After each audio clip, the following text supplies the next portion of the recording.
আগেরকার দিনে মুরব্বীরা একটা কথা বলতো, যে কাজ হয় না বলে সে কাজ করতে হয় কলে, অর্থাৎ কৌশলে। আসসালামু আলাইকুম, আশা করি সবাই ভালো আছেন। আমার চ্যানেলে জানাই আপনাদের সবাইকে স্বাগতম।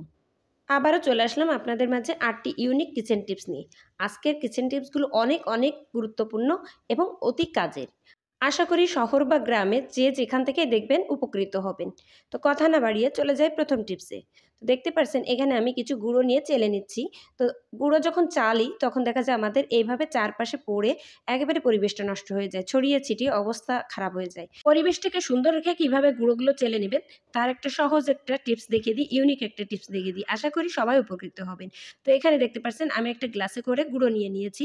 আর একটা চালনি তো আছে, চালনি তো অবশ্যই লাগবে। এখন উল্টা করে এইভাবে নিয়ে নিলাম। এখন আমি যেভাবেই করি না কেন ঘুরিয়ে দিতে দিতে দেখবেন ১ নিমিষের মধ্যেই ১ গ্লাস গুঁড়ো আ চালা হয়ে গেছে। তো বুঝতেই পারছেন কতটা ইজি আর একটা ইউনিক টিপস। এই টিপসটা আশা করি গ্রাম বা শহর সবার উপকারে আসবে। তারপরে চলে যাচ্ছি পরবর্তী টিপস। তো এই যে ডিম যখন আমরা সিদ্ধ করি, অনেক সময় দেখা যায় সিদ্ধটা ফুল ভালো হয় না।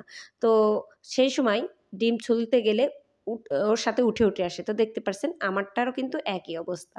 তো এক সাইড থেকে উঠে আসছে। তো আমি এমনভাবে ছুলবো যে ডিমটা নষ্ট হবে না। তো কিভাবে ছুলবো দেখেন, আমি এর জন্য একটা চামচ নিয়ে নিয়েছি, স্টিলের চামচ। আর স্টিলের চামচের সাহায্যে এই যে আলতোভাবে আমি এই ডিমের ভিতরে দিয়ে ঘুরিয়ে আর কি খোসাটা ছড়িয়ে নেব। তো খোসাটা ছাড়িয়ে নিলেই কিন্তু ডিমটা ভালো থাকবে। আর অবশ্যই এটা খোসা ছাড়ানোর সময় সাবধানতা অবলম্বন করতে হবে। তা না হলে পুরা ডিমটাই নষ্ট হয়ে যেতে পারে। তো দেখেন আমি আরেকটা দেখিয়ে দিচ্ছি। ১ম এ মুখটা থেকে একটু খোসাটা বের করে নিতে হবে যাতে চামচটা ঢোকানো যায়। তারপরে এভাবে আলতোভাবে ঘুরিয়ে নিয়ে আসতে হবে। এভাবে করে কিন্তু অনেক ডিম খোসা ছড়িয়ে নেওয়া যায়। তারপরে চলে যাচ্ছি পরবর্তী টিপস।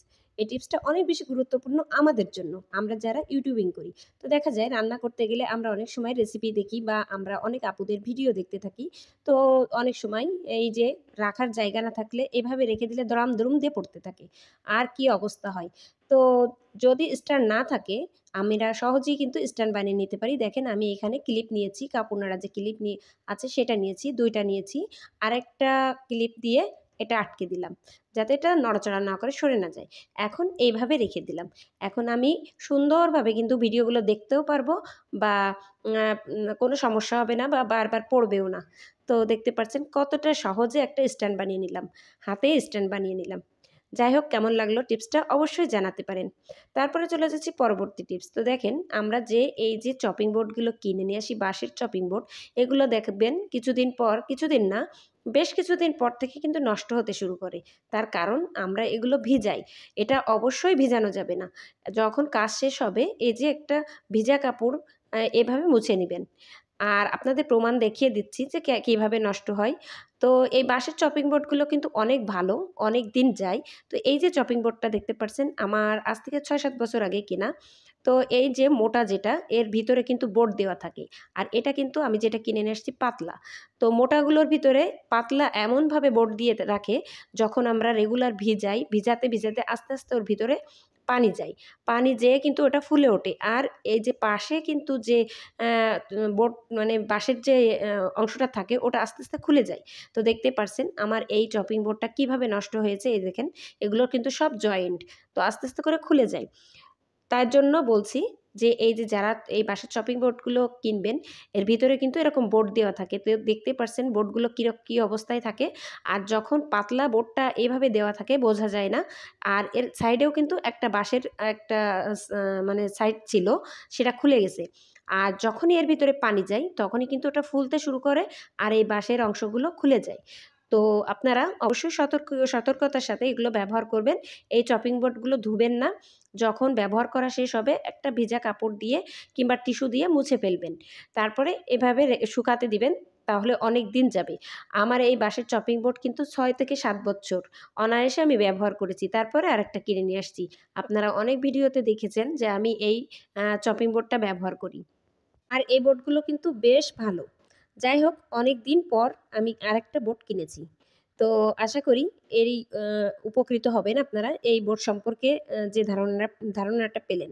এরপরে চলে যাচ্ছি পরবর্তী টিপস। তো এই যে আমরা যখন কাঁচামরিচ কাটি, আমাদের তো অনেক কাঁচামরিচ কাটতে হয় প্রতিদিনই। তো কাঁচামরিচ সবার কিন্তু হাত জ্বলে না, আবার কারোর হাত জ্বলে। তো যাদের হাত জ্বালা-পোড়া করে, বিশেষ করে বিচি ছুটে আসলে দেখবেন একদম জ্বলে পুড়ে ছাই হয়ে যায়। তো তারা কি করবেন? খুব সহজে জ্বালা-পোড়া বন্ধ করবেন কিভাবে? আমি তার একটা সহজ টিপস আপনাদের দেখিয়ে দিচ্ছি। তো এখানে দেখেন আমিও কাঁচামরিচ কাটছি। আমারও কিন্তু অনেক বেশি জ্বালা-পোড়া করে। তবে পুরাতন গৃহিণী তো অভ্যাস হয়ে গেছে। এখন এই যে জ্বালা-পোড়া যখন শুরু করবে, তখন একটা সহজ টিপস অবলম্বন করবেন। বিশেষ করে নতুন গৃহিণীদের জন্য এটা অনেক বেশি উপকারী। আপনাদের বাসায় যেকোনো পেস্ট থাকলে সেই পেস্টটা হাতে লাগিয়ে নেবেন। যেখানে বিচি ছুটে পড়বে কিংবা সমস্ত হাতেও লাগিয়ে নিতে পারেন। তো এভাবে লাগিয়ে কিছুক্ষণ রেখে দিবেন, দেখবেন জ্বালাপোড়া একদম নিমিষের মধ্যে ঠান্ডা হয়ে গেছে। তো এই তো যাদের হাত জ্বালাপোড়া করে তারা টিপসটি ফলো করতে পারেন। আশা করি উপকৃত হবেন। তারপরে চলে যাচ্ছি পরবর্তী টিপস। তো এখন অনেক বেশি গরম পড়েছে। আর এই গরমের দিনে এই যে পানির বোতলগুলো আমরা যখন বাইরে নিয়ে যাই, তখন দেখা যায় কিছুক্ষণের মধ্যে কিন্তু পানিটা অনেক বেশি গরম হয়ে যায়। আর পানিটা খেতেও ইচ্ছা করে না, মুখেও নিতে ইচ্ছা করে না। আর বাচ্চাদের স্কুলে দিলেও একই অবস্থা, বাচ্চারাও কিন্তু পানি খেতে চায় না। তো কিভাবে পানিটা ঠান্ডা রাখবেন? দেখেন আমি একটা ভিজা কাপড় নিয়েছি, আর এই ভিজা কাপড়ের ভিতরে এই পানিটা সুন্দরভাবে মুড়ে নিচ্ছি। বোতলটা এমনভাবে মুড়ে নিতে হবে যে কোনো অংশ যেন ফাঁকা না থাকে। তো সেভাবেই আমি মুড়ে নিচ্ছি। আর এভাবে মুড়ে শুধু এভাবে রাখবো না, ফ্রিজে রেখে দিব। নরমাল ফ্রিজে রেখে দিব ঠান্ডা হওয়া পর্যন্ত। আর যদি তাড়াহুড়ো থাকে তাহলে ডিপে রেখে দিতে পারেন। এরপরে যতক্ষণে ঠান্ডা হয়ে যাবে তারপরে আপনারা পলিথিন করে ব্যাগের ভিতরে বা স্কুল ব্যাগে যেভাবেই হোক, যে যেভাবে নিবেন নিয়ে যাবেন, দেখবেন দীর্ঘক্ষণ ঠান্ডা থাকবে এই পানি। তারপরে চলে যাচ্ছি পরবর্তী টিপস। এখন বাজারে অ্যাভেলেবেল বরবটি।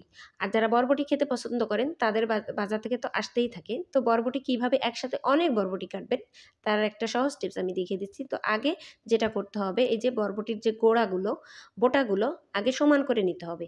তারপর একটা ইলাস্টিক দেখতে পাচ্ছেন, এই ইলাস্টিকটা বেঁধে নিবেন। ২ টা প্যাঁচ দিলেই যথেষ্ট। বেঁধে নিয়ে এইভাবে মিডল বরাবর রাখবেন। তারপরে এই গোড়াটা কেটে নিবেন।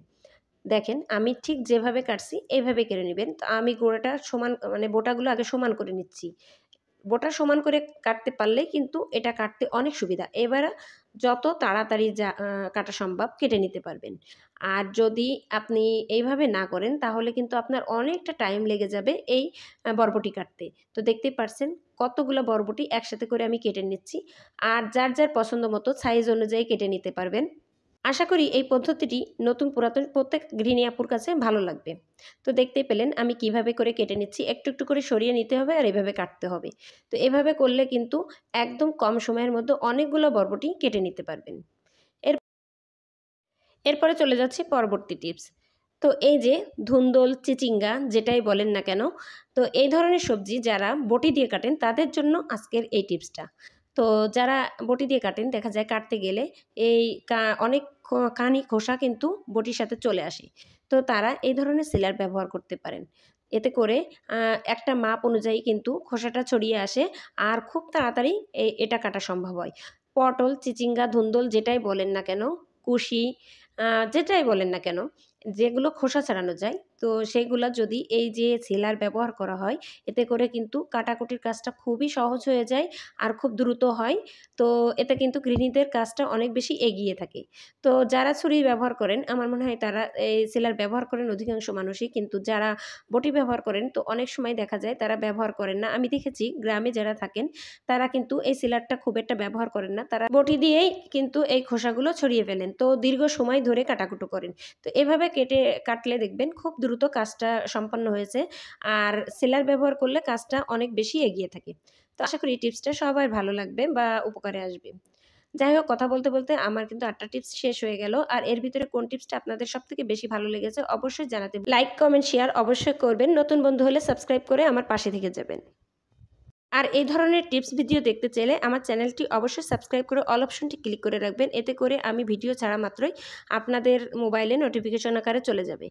আর আপনারা যখনই চাইবেন তখনই ভিডিওটা দেখে নিতে পারবেন। তো আপনাদের কোন ধরনের ভিডিও দেখতে ভালো লাগে অবশ্যই জানাতে ভুলবেন না। আর আজকের ভিডিও এই পর্যন্ত। আগামীতে আবারও টিপস ভিডিও নিয়ে আপনাদের মাঝে হাজির হয়ে যাব। আশা করি সেই পর্যন্ত সবাই ভালো থাকবেন, সুস্থ থাকবেন। আল্লাহ হাফেজ।